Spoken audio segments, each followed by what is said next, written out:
The rain fell in sheets that night, the kind that seemed to wash away all hope along with the grime of the city streets. James Wilson stood at his apartment window, watching lightning crack across the sky, wondering how he'd tell his 8-year-old daughter they might not make rent again this month.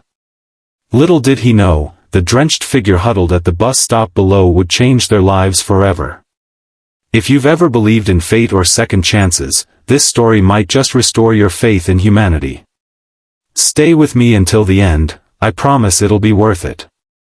If this story touches your heart, please consider liking this video and subscribing to our channel for more incredible true stories that remind us of the unexpected ways lives can intertwine. James pulled his worn flannel robe tighter around his thin frame. At 42, he looked a decade older. Life had carved deep lines around his eyes and sprinkled premature gray throughout his dark hair. 6 years as a single father had aged him, but he never complained. Not when his wife died of cancer, leaving him alone with their 2-year-old daughter, Lily. Not when he lost his accounting job during company downsizing. Not even when he had to take 2 minimum wage positions just to keep a roof over their heads. "Daddy?" Lily's small voice came from behind him. She stood in her faded unicorn pajamas, clutching the stuffed rabbit her mother had given her. "I can't sleep with the thunder." James smiled, the kind of smile that hid pain behind love. "Come here, sweetheart." He lifted her onto his hip, though she was getting almost too big for that now. Together, they watched the storm rage. "Someone's down there," Lily pointed to the bus shelter across the street. "They look cold." James squinted through the rain-streaked glass. Sure enough, a figure sat hunched on the bench, head bowed against the elements. The last bus had gone hours ago. He knew the schedule by heart from the months he'd relied on public transportation before he could afford his beat-up Honda. "They'll be okay," he said, though uncertainty tinged his voice. "The next bus comes at," he checked the clock on the wall. 11:42 p.m. "Actually, there won't be another bus until morning." Lily looked up at him with her mother's eyes, deep brown and impossibly kind. "We should help them, Daddy. Remember what you always say?" James sighed. His late wife's voice echoed in his head alongside his daughter's. "Kindness costs nothing, but its value is beyond measure." It was their family motto, one he tried to live by even when kindness seemed like a luxury they could scarcely afford. "Stay here," he told Lily, setting her down. "Lock the door behind me. I'll be right back." The rain soaked him instantly as he jogged across the street, his threadbare sneakers splashing through puddles. As he approached the shelter, he realized the figure was a young woman, perhaps in her early 20s. She wore expensive-looking clothes that were now thoroughly drenched, and she clutched a small backpack to her chest. "Excuse me," James called over the downpour. "Are you okay? The next bus isn't until 6 a.m. The woman looked up, startled. Her face was tear-streaked, though in the rain it was hard to tell. She had striking features, high cheekbones, clear blue eyes, and dark hair plastered to her head. I didn't realize," she stammered, her voice carrying a slight accent he couldn't place. "I just needed somewhere to sit and think." "In this weather?" James frowned. Something wasn't right. Her clothes, despite being soaked, were clearly high-end. A small diamond stud glinted in her ear. Yet here she was, alone at a bus stop in one of the city's poorest neighborhoods, well after midnight. "I don't have anywhere else to go," she said simply. James hesitated. Every instinct told him to be cautious. He had Lily to think about. But the young woman looked genuinely distressed, and the storm was only worsening. "Look," he said finally, "I live just across the street with my daughter. Our place isn't much, but you can dry off and stay until morning if you need to. I can sleep on the couch." The woman studied him, wariness evident in her posture. "Why would you help a stranger?" James shrugged, rain dripping from his hair. "Because someone should. I'm James, by the way." After a moment's hesitation, she stood. Elise, she replied, though something in her tone suggested it might not be her real name. Back in the apartment, Lily was waiting anxiously by the door. Her eyes widened at the sight of their soaked visitor. "Lily, this is Elise. She's going to stay with us tonight because of the storm," James explained, grabbing their cleanest towels from the linen closet. "Hello," Lily said shyly, before adding with the directness only children possess, "Your shoes are very pretty, even though they're all wet." Elise looked down at her designer boots and smiled, the first genuine expression James had seen from her. "Thank you. I like your rabbit." James showed Elise to the bathroom, gave her some of his ex-wife's clothes that he'd never been able to part with, and prepared the couch for himself. Their apartment was small, just 2 bedrooms, a tiny kitchen, and a living area with furniture that had seen better days. The walls needed paint, and the carpet was worn thin in places, but it was clean and warm. "I'm sorry it's not much," James said as he set a mug of hot tea on the coffee table for her. Elise emerged from the bathroom in the borrowed clothes, her wet hair combed back. "It's perfect," she said quietly, looking around with an expression James couldn't quite read. "Thank you." After Lily was tucked back into bed, James and Elise sat in the living room, the storm still raging outside. An awkward silence stretched between them until James finally spoke. "So, do you want to talk about why you were really at that bus stop?" Elise stared into her tea. "Not particularly." "Fair enough," James nodded. "We all have our stories. But if you're in some kind of trouble—" "I'm not," she said quickly. "Not the kind you're thinking, anyway." She sighed, her shoulders slumping. "I just needed to disappear for a while." James didn't push. He understood the need to escape, even if just for a night. Instead, he told her about Lily, about teaching 3rd grade before budget cuts forced him into retail and night security work, about his dreams of going back to school someday. Elise listened intently, asking thoughtful questions.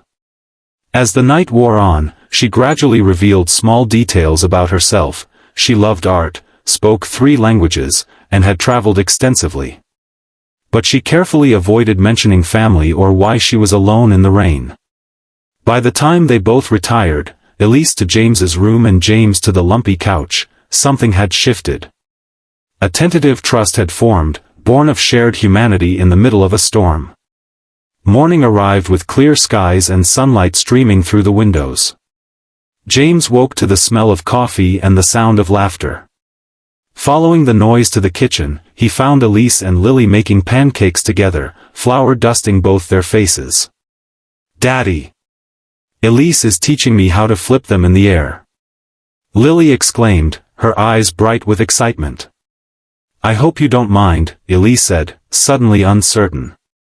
"I found ingredients and thought I'd make breakfast as a thank you." "Mind?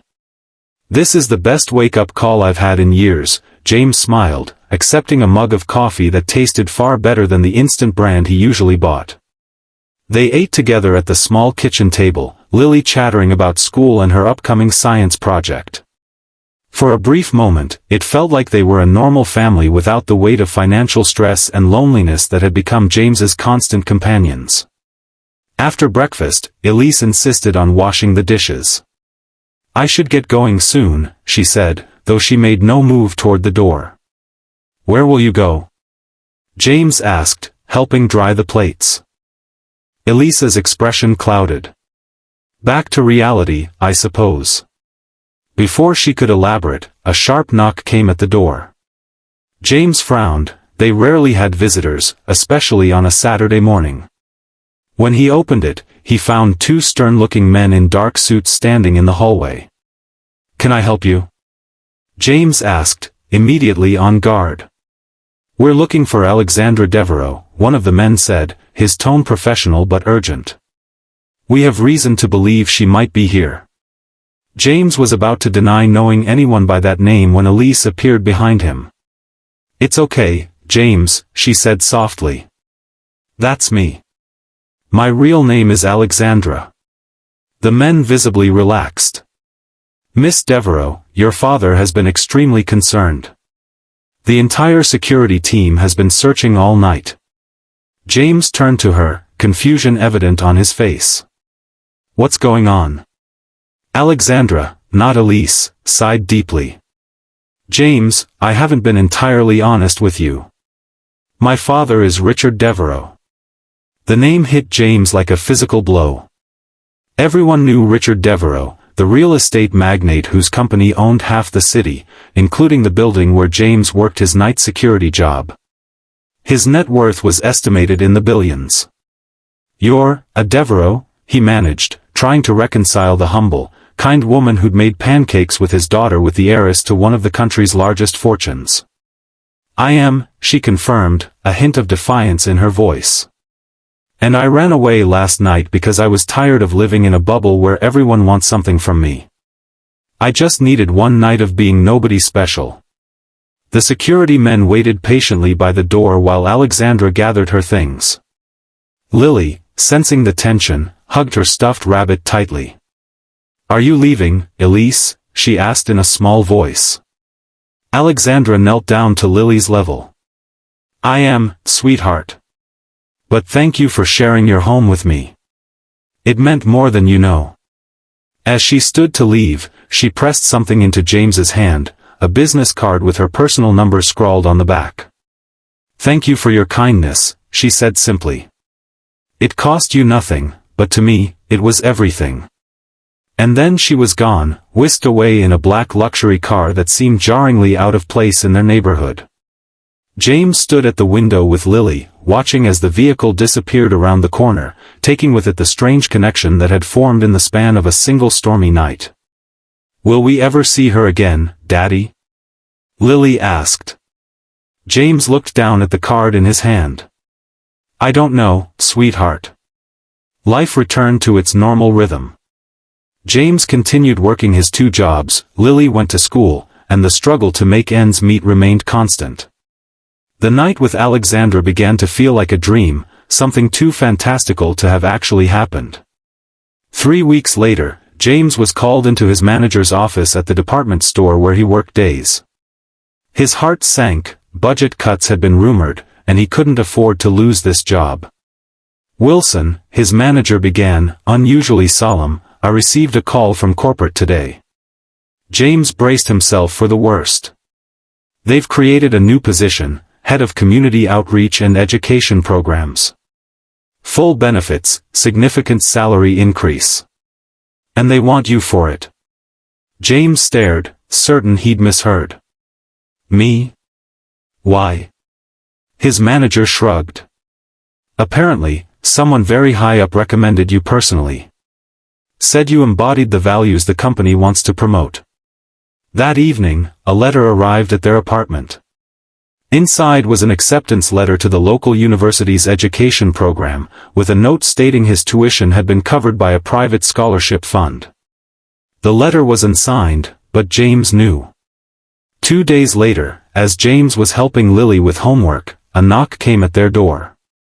This time, it was Alexandra herself, dressed casually in jeans and a simple blouse, though the watch on her wrist probably cost more than his car. Hi, she said, suddenly shy. I hope it's okay that I came by. Lily squealed with delight, running to hug her. James stood frozen, 1,000 questions racing through his mind. Was it you? He finally asked. The job? The scholarship? Alexandra nodded. My father owns the parent company of your store. And I serve on the board of the education foundation that provided the scholarship. She hesitated. Are you angry? James considered the question seriously. I've never taken handouts, he said slowly. I've always wanted to earn everything I have. It's not a handout, Alexandra insisted. It's an investment. In someone who deserves a chance. She stepped closer. That night, you showed me kindness when you had every reason not to. You opened your home to a stranger because it was the right thing to do, even when you had so little to give.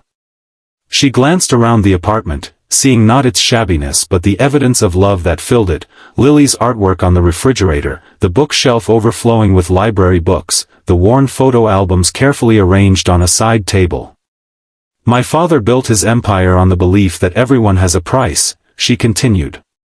That night showed me some things are priceless. Your kindness changed something in me, James.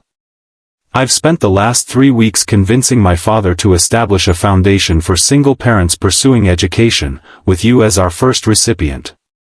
James felt overwhelmed. I don't know what to say. Say you'll accept, Alexandra smiled. And maybe say you'll have dinner with me sometime? Just as friends, she added quickly, a blush coloring her cheeks. Lily tugged on James's hand. Say yes, Daddy. Elise makes the best pancakes. James laughed, the sound rusty but genuine. Well, I can't argue with that logic. Over the following months, James's life transformed. He reduced his work hours to attend classes, excelling in his education courses. The new position allowed him to create programs that helped other struggling families in the community. For the first time since losing his wife, he felt hope taking root again. Alexandra became a regular visitor, her friendship with both James and Lily deepening with each passing week. She taught Lily about art and languages, while James showed her the simple joys she'd missed growing up in privilege, flying kites in the park, making s'mores over a camping stove, watching fireflies on summer evenings. Richard Devereaux initially disapproved of his daughter's new friends, but even he was eventually won over by Lily's unfiltered charm and James's integrity. The foundation Alexandra had created flourished, helping dozens of single parents return to school. 1 year after that stormy night, James and Lily moved into a modest but comfortable house with a small backyard, purchased with his own savings from his new position. On moving day, Alexandra arrived with housewarming gifts and news of her own. I'm starting my own art therapy center for children, she announced proudly. No more working for my father's company. This is all mine. That's wonderful, James said, genuinely happy for her. Their friendship had carefully avoided crossing certain lines, though the attraction between them had grown increasingly difficult to ignore.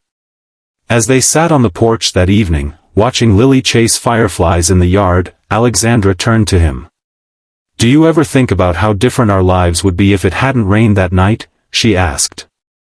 If you hadn't looked out your window at exactly the right moment? James considered this. I believe some people come into our lives for a reason. Maybe it wasn't chance at all. My father would call that sentimental nonsense, Alexandra smiled. And what would you call it? She looked at him, the last light of day illuminating her face. I'd call it the best kind of fortune. The kind money can't buy. James reached for her hand, and she intertwined her fingers with his. They sat in comfortable silence, watching Lily dance in the gathering dusk, the future stretching before them like an unwritten story, one where kindness had indeed proven to be the most valuable currency of all. 2 years later, on the anniversary of that stormy night, James proposed in the rain at the same bus stop where they'd first met. Alexandra said yes before he could even finish asking. Lily, now 11, had helped plan the whole thing, right down to the umbrella decorated with fairy lights. Their wedding was small and intimate, held in the community garden that James had helped establish through his outreach program. Richard Devereaux walked his daughter down the aisle, having finally recognized that his daughter's happiness was worth more than any business merger or social connection. In his vows, James spoke words that resonated with everyone present. You came to my door as a stranger seeking shelter from a storm, but you became the shelter I didn't know I needed. You taught me that sometimes, the greatest gifts arrive in unexpected packages, and that opening your heart, even when you're afraid, can lead to the most extraordinary journey. Alexandra, tears shining in her eyes, responded, You showed me that true wealth isn't measured in bank accounts or possessions, but in the courage to be kind when kindness seems like a risk. You and Lily gave me something I'd been searching for my entire life, a place where I was valued not for my name or my father's fortune, but simply for being myself. You are my home, James Wilson, and I promise to be yours. Their life together wasn't perfect, no real love story is. They faced challenges, from the whispers of society gossips who couldn't understand their relationship to Richard's occasional meddling. Alexandra's mother, who had initially refused to attend the wedding, gradually warmed to James after seeing how genuinely he loved her daughter. The foundation they built together flourished, expanding to cities across the country. James completed his education degree with honors and eventually opened a school specifically designed for children from disadvantaged backgrounds. Alexandra's Art Therapy Center became renowned for its innovative approaches to helping traumatized youth. Lily grew into a compassionate young woman who inherited both her father's integrity and her stepmother's determination. She never forgot the night that changed their lives. The story became family legend, told and retold at gatherings and celebrations. On their 5th wedding anniversary, as they sat in the backyard of their home, modest by Devereux standards but perfect for them, Alexandra presented James with a painting she'd created. It depicted a rain-soaked bus stop illuminated by a single streetlight, with 2 silhouettes meeting beneath the shelter.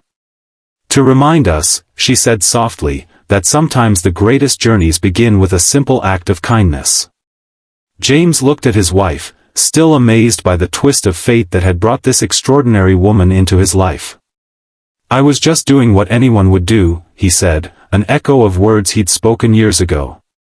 Alexandra shook her head, smiling. "That's where you're wrong, my love.